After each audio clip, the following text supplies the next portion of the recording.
When we remodeled our bathroom, we wanted to keep everything contemporary and modern. So choosing the sink that would go with the cabinetry that we built, we went with this KOHLER sink. And what we like about this one was just the shape of it. So instead of going round, we kind of liked more of that rectangular shape. What's nice is that it's a really nice large size sink. You have this single faucet that works really well with it. We did a black fixture, but of course you could pick whatever works well for your bathroom.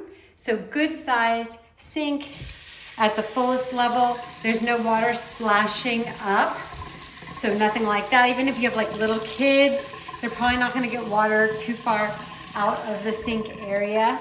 So I feel like it's a good sink for just maintaining all the water in it.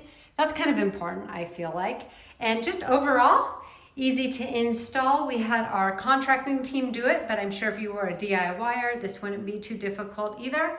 High quality, very well-known brand. It's gonna stand the test of time, and we're very pleased with our sink.